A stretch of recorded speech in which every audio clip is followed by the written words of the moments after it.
Hi, it's bedtime again. Have you brushed your teeth? Washed your face? Good. So if you're all ready, then you get yourself settled down. Close your eyes and listen. Tonight I'm going to read The Necklace of Tears. Once, many years ago, there lived in Umberland a most beautiful princess. Now Umberland is a country which still exists, and in which many strange things still happen, although it is not to be found in any map of the world that I know of. The princess, at the time the story begins, was little more than a child, and while her growing beauty was everywhere spoken of, she was unfortunately still more noted for her selfish and disagreeable nature. She cared for nothing but her own amusement and pleasure, and gave no thought to the pain she sometimes inflicted on others in order to gratify her whims. It must be mentioned, however, as an excuse for her heartlessness, that, being only a child, she had been spoilt from her babyhood, and always allowed to have her own way, while those who thwarted her were punished. One day the Princess Olga, for that was her name, escaped from her governess and attendants, and wandered into the wood which joined the gardens of the palace. It was her fancy to be alone. She would not even allow her faithful Dachshund to bear her company. The air was soft with the coming of spring, the sun was shining, and the songs of birds were full of gratitude and joy. The most lovely flowers, in all imaginable hues, turned the earth into a jewelled nest of verdure. Olga threw herself down on a bank, bright with green moss, and soft as a downy pillow. The warmth and her wanderings had already wearied her. She had neglected her morning studies, and left her singing master awaiting for her in despair in the music room of the palace, that she might wander into the wood, and already the pleasure was gone. She threw herself down on the bank and wished she was at home. There was one thing, however, of which she never tired, and that was her own beauty. So now, having nothing to do, and finding the world and the morning exceedingly tiresome and tame and dull, she unbound her long golden hair and spread it all around her like a carpet over the moss and the flowers, that she might admire its softness and luxuriance by the way of a change. She held up the yellow meshes in her hands and drew them through her fingers, laughing to see the golden lights that played among the silky waves in the sunlight. Then she fell to admiring the small white hands which held the treasure, holding them up against the light to see their almost transparent delicacy and the pretty rose-pink lines where the fingers met.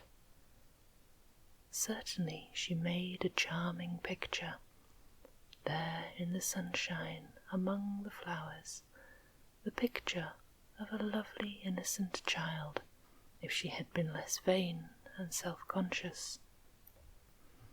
Presently she heard a slight rustle of boughs behind her, and looking round, she saw that she was no longer alone.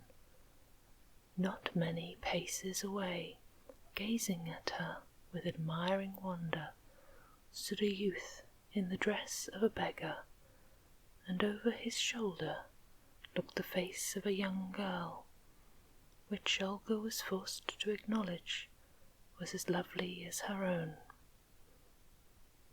Now the forest was the private property of the king, and the presence of these poor-looking people was certainly an intrusion. "What are you doing here?" said Olga haughtily. "Don't you know that you are trespassing? This wood belongs to the king, and it is forbidden for tramps and beggars to enter." "We are no beggars, lady," said the youth. He spoke with great gentleness, but his voice was strong and sweet as a deep-toned bell. "To us no land is forgiven, and we give allegiance to no one." "My father will have you put in prison," said Olga angrily. "What is your name?" "My name is Cassia. And that girl behind you, she is hiding. Why does she not come forward?" "This is Kasuka, my sister," he said, looking round with a smile. "She is shy and frightened, perhaps." "What outlandish names! You must be gypsies," said Olga rudely, "and perhaps thieves." "Indeed, lady, you are mistaken. On the contrary, it is in our power to bestow upon you many priceless gifts. But we have travelled far to find you and are weary. Only bid us welcome. Let us go with you to the castle to rest. Kasuka?" "How dare you speak to me?" interrupted Olga in a fury. "To the castle, indeed! What are you thinking of? There is a poor house somewhere, I have heard the people say, maintained by my father's bounty out of taxes. You can go there. Go at once, or—" She raised the little silver-handled dog-whip which hung at her girdle. To her justice, she was no coward. Kasuka had quite disappeared. The boy stood alone, looking at Olga with sad, reproachful eyes. For a moment she thought what a pity he was so poor and so shabby. He had the face and bearing of a king, but she was too proud to change her tone. "Or what?" he said. "I will drive you away," she said defiantly. Still Cassia did not move, and the next moment she struck him smartly across the cheek with the whip. He made no effort at self-defence or retaliation, but it seemed to her that she herself felt the pain of the wound. For a few instants she saw his sorrowful face grow white and stern, and the red glowing scar which her whip had caused. Then, like Kasuka, he seemed to vanish and disappear among the trees, while where he stood a sunbeam crossed the grass. Olga felt rather scared. She had certainly been very audacious, and it was odd that the boy should have shown no resentment. After all, she rather wished she had asked both him and his sister to stay. They might have proved amusing. However, it was too late now. She could not call them back. So she thought she would return to the castle, she was beginning to feel hungry. So she went leisurely home, and for the remainder of the day proved a little more tractable than usual. She did not forget Cassia and his sister, and for a time wondered if they would ever seek her again.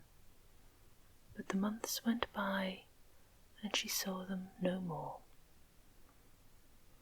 Now, as Olga grew older, of course the question arose of finding her a desirable husband, and one suitor came and another, but none pleased her. And indeed, more than one highly eligible young prince was frightened away by her haughty manners and violent temper. The truth was that in secret she had not forgotten the face of Cassia, and she sometimes told herself that she could find among her suitors one who was at all like him, and was also rich and powerful enough to give her all she desired in other ways. Him she would choose.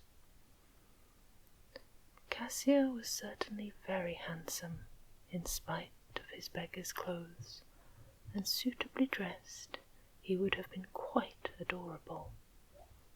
Also, it would be delightful to find a husband with such a gentle, yielding disposition, who never thought of resenting anything she said or did. And one day a suitor came to the palace who really made her heart beat a little faster than usual.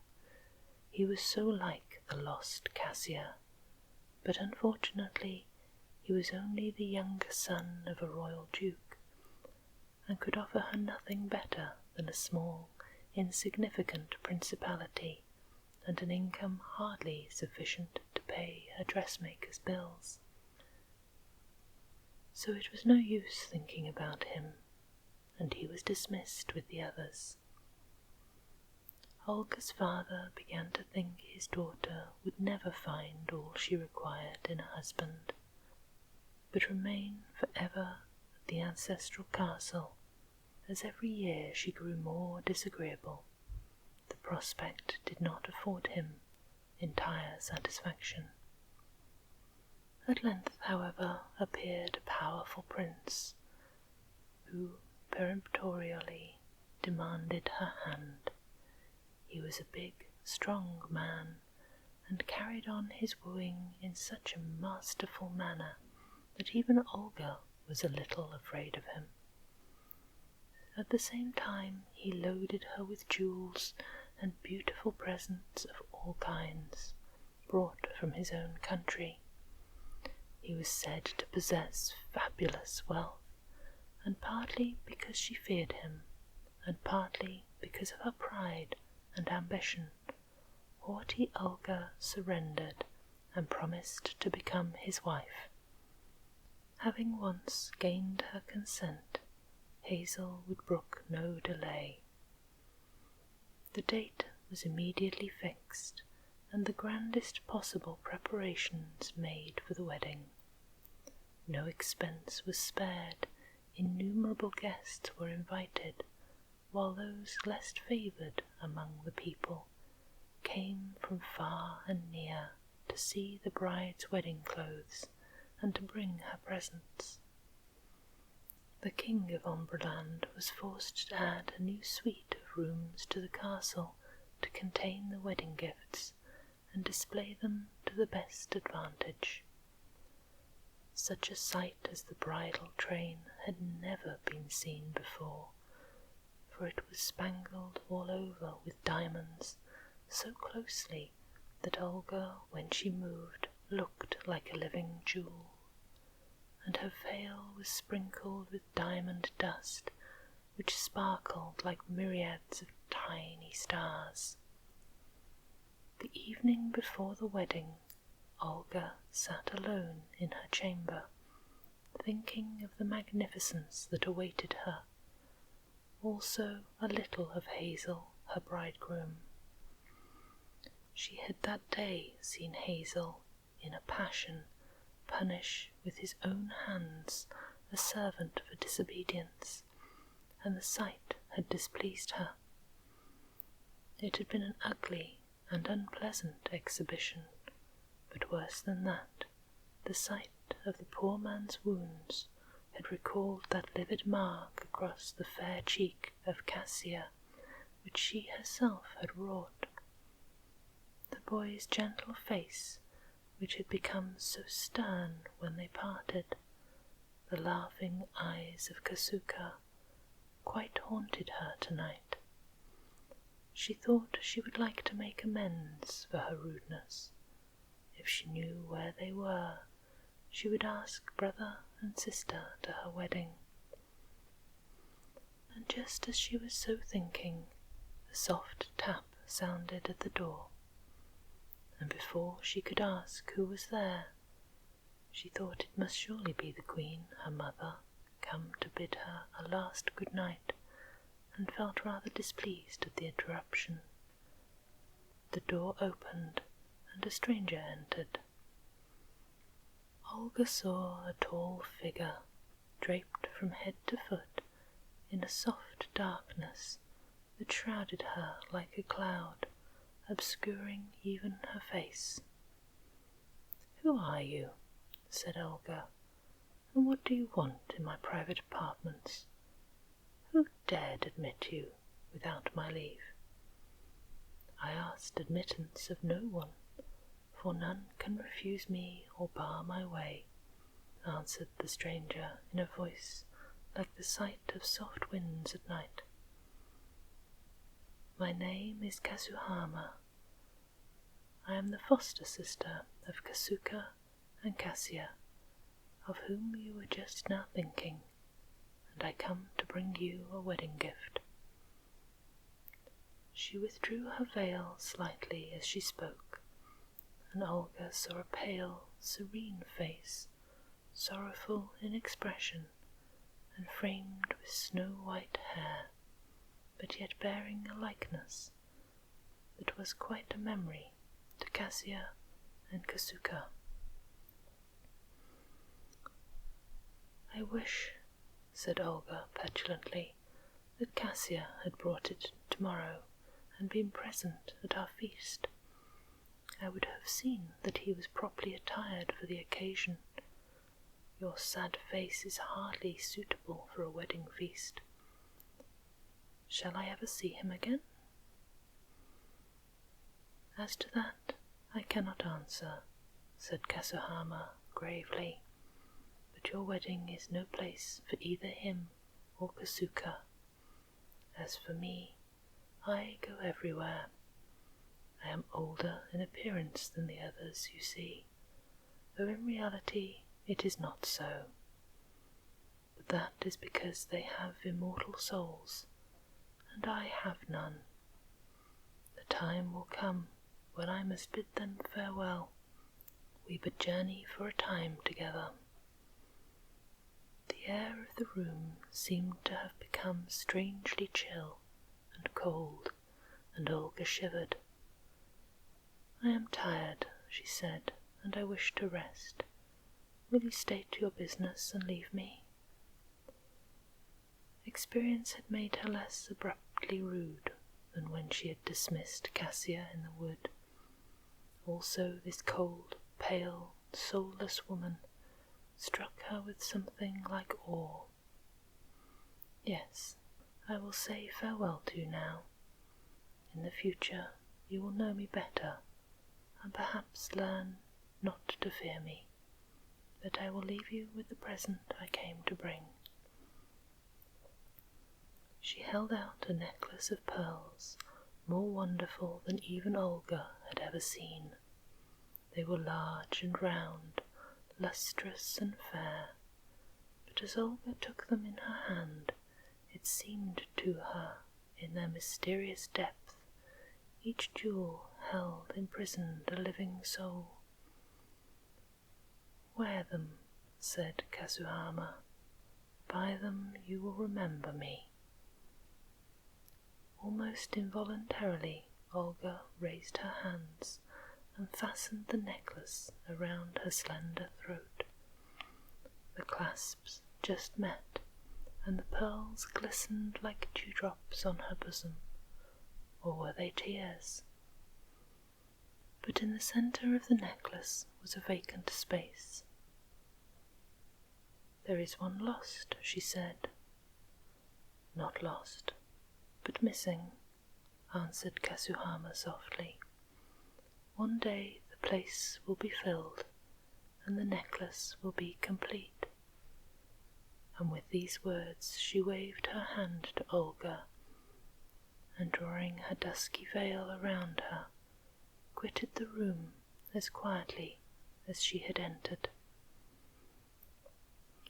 The ceremonies of the following day passed off without let or hindrance, and Olga, dazzled by her grandeur, would have thought little of her visitor of the previous night, would indeed have believed the incident a dream, a trick of the imagination, but for the necklace.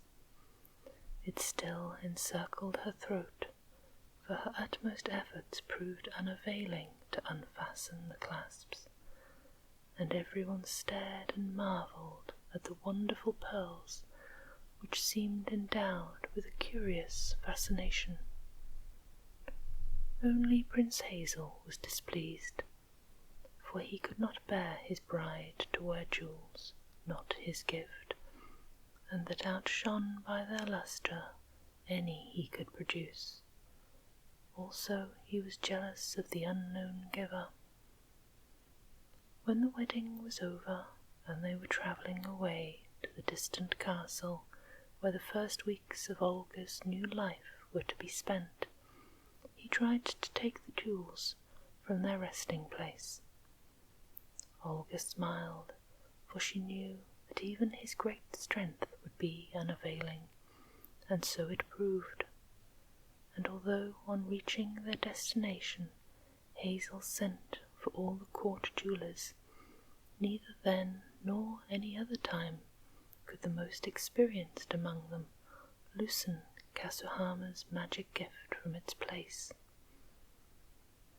The months rolled by, and Olga reigned a queen in her husband's country, but her life was a sad one. Hazel was often cruel, and it seemed as though he were bent upon heaping upon her all the contumely and harshness she had shown to others. Still, her proud spirit refused to yield. She met him with defiance in secret, and openly bore herself with so much cold haughtiness that no one dared to hint at her trouble, much less to offer her any sympathy. But when alone in her chamber, she saw again the faces of Cassia and Kasuka, but more often that of Kasuhama, for the necklace was still there to remind her. The pearls still shone with mysterious, undimmed lustre. Indeed, they seemed to grow more numerous, and to be woven into more delicate and intricate designs as time went on. Still, however, the place for the centre jewel remained unfilled. Often Olga herself tried, with passionate, almost agonizing effort, to break their fatal chain, for every day their weight grew heavier, until she seemed to bear fetters of iron about her fair throat, and when the pearls touched her they burned as though the irons were molten. Still, in public they were universally admired, and gratified vanity enabled her to bear the pain and inconvenience without open complaint. But one day was placed in her arms another treasure, a beautiful living child, and she was so fair that they called her Pearl, but the queen hated the name. The child, however, found a soft place in Hazel's rough nature. Indeed, he idolized her. But Olga rarely saw her little daughter, and left her altogether to the care of nurses and attendants. So little Pearl grew very fragile, and had a wistful look in her blue eyes, as though waiting for something that never came. For in her grand nurseries, and among all her beautiful playthings, she found no mother love to perfect and nourish her life.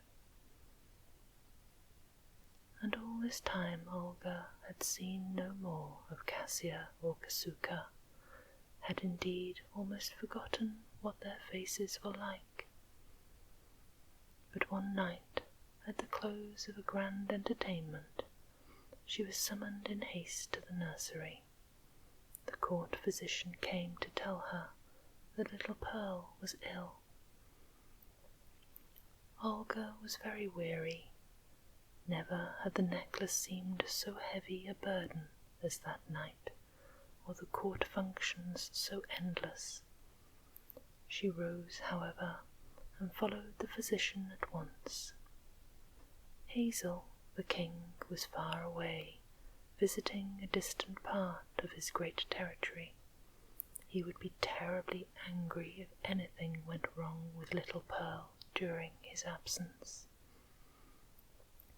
She reached the room where the child lay on her lace-covered pillows, very white and small, but with a happy smile on her tiny face, a happy light in her blue eyes, which looked satisfied at last.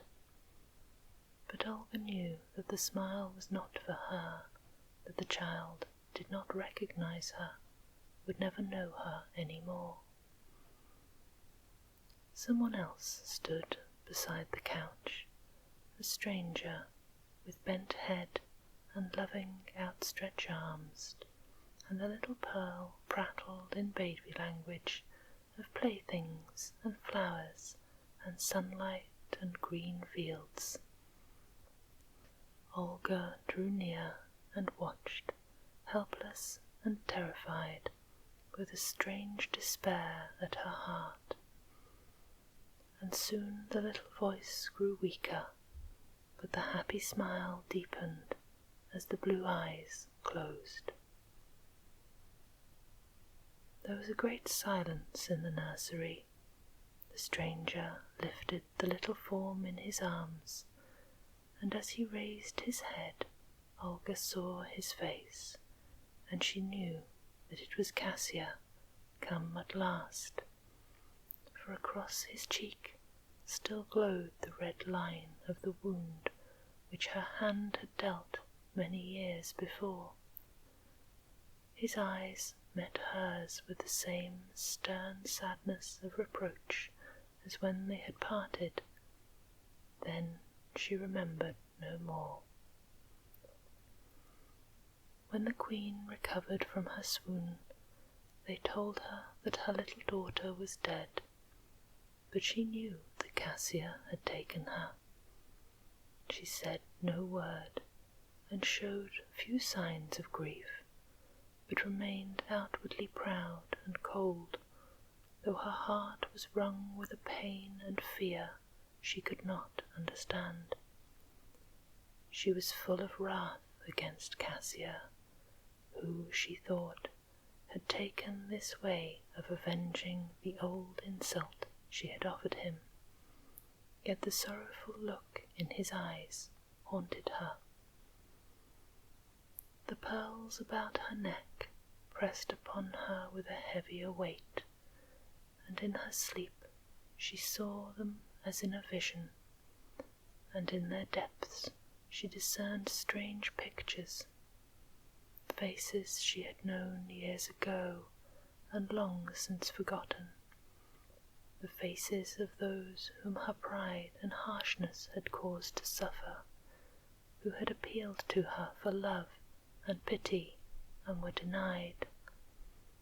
And then in her dream she understood that the pearls were in truth the tears of those she had made sorrowful, kept and guarded by Cassia in his treasure house, but given to her by Kasuhama to be her punishment. Before many days had passed, the King Hazel returned, and when he learned that his little daughter was dead, he summoned the Queen to his presence. Olga went haughtily, for she dared not altogether disobey. Then Hazel loaded her with reproaches, and with his anger he told her many, many hard things, and the words sank deep into her heart. It seemed presently that she could bear no more, and hardly knowing what she did, she cast herself at his feet and prayed for mercy. She asked him to remember that the child had been hers also, that she had loved it. But Hazel, in his bitterness, laughed in her face and told her she was a mother, that it was for lack of her love that the child had died, that she had never loved anything, not even herself. He turned away to nurse his own grief, and Olga dragged herself up and went away to the silent room, and knelt by the little couch where she had seen Cassia take away a child. And there at length the blessed tears fell, for she was humbled at last, and sorry, and quite desolate and alone. And it seemed to her that through her tears she once more saw Cassia, and that he held towards her her little pearl, more beautiful than ever, and the child put its arms about her neck, and she was comforted. For from that day the life of the Queen was changed. When next she looked at the pearl necklace, she found that a jewel more beautiful than any of the others had been added to it, and she knew that the tear of her humiliation had filled the vacant place. And henceforth she often saw the face of Cassia, near the bed of the dying, beside all those who needed consolation, kindness, and love. There she met him constantly. Near him sometimes she caught a glimpse of the bright Kasuka, but for a while, and more often, Kasuhama. The face of the white-haired sister, however, had grown very gentle and kind, and she whispered of a time when Kasuka would take her place forever. For love and joy are eternal, but sorrow has an end, and with every act of unselfish kindness and love that the Queen Olga performed, the weight and burden of the necklace grew less, until the day that it fell from her of its own accord, and she was able to give it back to Kasuhama. And Hazel the King, seeing how greatly Olga was changed, in time grew gentle towards her, and loved her, for Kasuhama softened his heart. Peaceful slumbers. Sleep sweet.